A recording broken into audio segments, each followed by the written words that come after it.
This is day 20, and still recovering a little bit from yesterday. I think still understanding what it all means for me, still waiting for maybe a little bit of that enthusiasm to come back, but still having an amazing time here and still really enjoying myself. Today I wandered to the south and to the east a little bit, across a bridge to Issy-les-Moulineaux, regular suburb, but enjoying as always, wandering without a particular agenda, without a particular goal in mind, and continuing to reflect, continuing to just think about where I am, what I'm doing.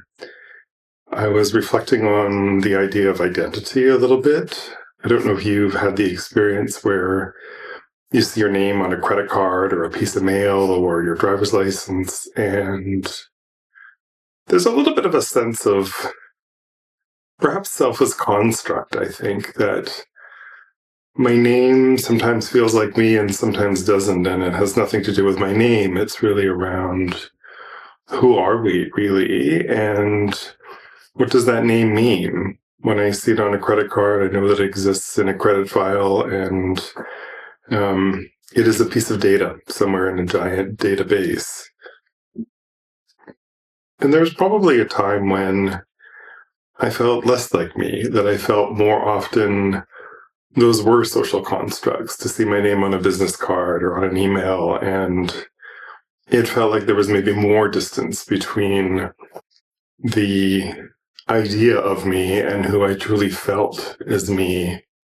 And I think a big portion of what some of the last 2 years have been about is really identifying and coming back into terms and back into alignment with the me that feels more like me. And I think the plus and minus of this experience in Paris is I do become somewhat invisible for a while. I am amongst millions of people who have never met me before, who will probably never meet me again, who know none of my history, who have no expectations of me, who, by and large, I am invisible to. I may be the person next to you on a metro, I may be the person next to you in a store. Are you going to remember me 10 minutes later, 4 hours later? Probably not. And I think that forces a new angle on identity for me, because this is a space without any expectations. And so it does invite me to keep shaping and keep choosing and keep letting my understanding of who I am continue to expand, to get to meet myself in several ways. Again, realizing that can sound a little trite or a little bit cliche, perhaps, and it's not meant to. It's really meant to represent, in the absence of a whole lot of distractions, in the absence of being around people or colleagues or others who have expectations, or perhaps I have projected expectations onto them of who I should be. There's something about not having that here. Granted, there are certainly plenty of Zoom calls or Teams calls that I'm doing with colleagues, but I think in the outside of that, it really is a chance to figure out that next layer of who I am. And I think that's some of where the struggle has been. There is no social circle for me here yet, and it's probably not realistic to think that in just a month staying here temporarily that I would build a social circle. And so the attractions are great. Love the art galleries, love all those amazing things you can only do here. But a sense of belonging is not here. And I think that's a mixed bag for me. I think, of course, we all need a sense of belonging. I think we're hardwired for it. I think as humans, as social creatures, it is required of us. But what happens when we can step away from that for a little while? What happens when we are without both the positive of belonging and the maybe negative of the expectations that go along with that, of what may keep us in a space of who we think we're supposed to be rather than who we truly are. And I think that's been a little bit disorienting for me. I think it's been a chance to really have to keep looking within myself, really understanding, and keep coming back to even at times things that may be externally focused, that may still be for others. I am deciding on any given day if I really want to go somewhere or do something, or if I want a little bit more quiet time. And this may be a part of my journey where I do want a little bit more quiet time. It's been a busy couple of weeks and I've seen a lot and I have loved the city, but perhaps it's not sustainable to kind of keep visiting attractions and doing things for the month. And yet there is a part of me that feels like people are expecting to see what I'm doing, what I'm up to. I want to show them the beautiful pictures that they're expecting of me in Paris. And so I have to keep coming back to self and deciding what I want to do on any given day. And if somebody doesn't get what they're expecting out of me in terms of vacation pictures or just experience pictures, that's kind of on them, and I have to let that go. And there are 1,000 things in all of our days that sit in this kind of a space where how much of our days is driven by truly what we want, and how much of our days is driven by maintaining our identity, by showing up and playing the roles expected of us, whether those are titles at work, whether those are patterns and roles that we play in relationships, whether that is being a parent, whether that is being a child, taking care of a parent, whether those are community responsibilities. And there is nothing wrong with some of the responsibilities that exist for us. That is how we can move things forward. The responsibility of having a mortgage means that we get to have a house. The responsibility of taking on a senior leadership role is usually met with some degree of challenge, some degree of career advancement, some degree of remuneration. But I think we can reach a point where that sense of self continues to diminish and diminishes to a point where we feel quite disconnected. We feel quite going through the motions. We can feel quite disengaged, and really that it is a false sense of self that starts showing up because we've kind of lost track of where we are, or we haven't been prepared to assert ourselves.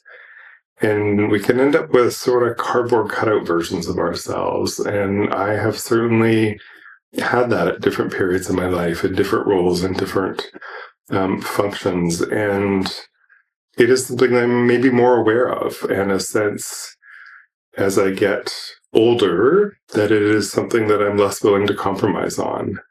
That there is a certain amount of, this is me, this is where I'm at, take it or leave it, in a whole variety of things.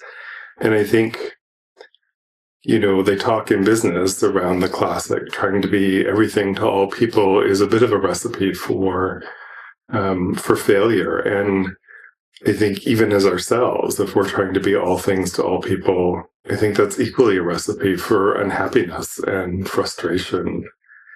And so, yeah, I continue to sit through that experience. I continue to try and understand my identity, not in a descriptive way, not in the bad, introduce yourself over 30 seconds, write your bio, write your LinkedIn, the bad cocktail, what do you do, who are you, encapsulate yourself, what is your elevator pitch, but more from a knowing stance, from, I would say, can I find my identity if I strip away the layers of role and title, I strip away the layers of other things that I do or other identities that I want to wear?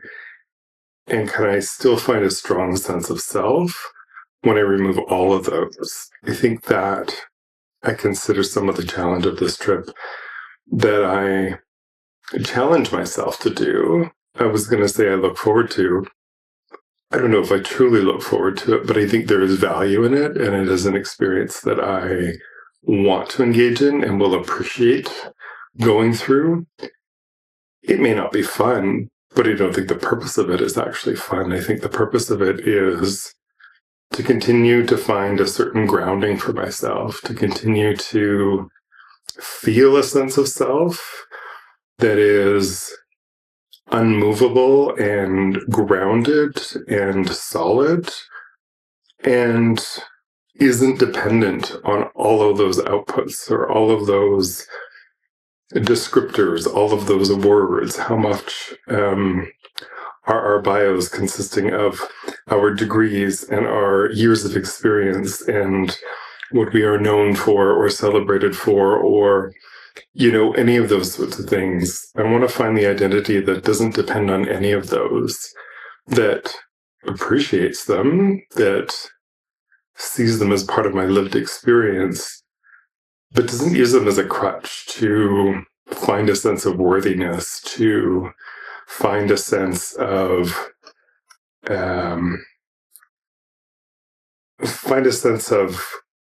what's the word I'm looking for? It's not quite authenticity. I would say it's finding a sense of legitimacy. That's the word that I'm looking for. Not counting on all of those to be worthy of an identity, to find the identity first and work out from there, to start from the inside and work my way out. And I think it's an interesting, challenging space, and it's had its up and downs. It can be a little bit frightening. It can feel painfully alone in the experience that I'm choosing to have related to it. But I value it. I value it because I do see it as shoring my foundations. I do see it as getting more and more grounded into who I am. And the more I can be grounded in who I am, the less influence from others out there that I'm going to let take me off course or off balance. And that is something that is valuable to me. This is a stage of life where I want it to be on some of the most solid ground that I can get it, because I don't have another 20 years to waste chasing approvals, chasing dreams, chasing external achievements. I want this to be meaningful time. I want this to be trips all around the world to all sorts of amazing cities and having experiences and doing work that I love and still enjoying a great level of wealth. And I don't feel like I have to compromise to get those things. And I think so often we settle for the status quo rather than trying to sit in the space of unknown, trying to sit in silence and simply look around and understand where we're truly at, who we truly are. So, some deeper, maybe heavier stuff, but it is very much part of my journey and very much what I want to share in this journey. I don't want this to be bad, motivational, shallow catchphrases. I want this to be about everything that's happening in these 30 days. And I knew it would be a journey. I just didn't know what elements would come to the surface and what wouldn't. And I am appreciative of it. As I say, I think it is more important that it is meaningful than it is 30 days of happiness and bliss. I'm having a great time nonetheless and deriving a great deal of satisfaction from this experience. And that probably means more to me than simply being happy or simply having a great time, so to speak. So I think I'll leave it there. Thank you, as always, for watching, and we'll see you for the next one.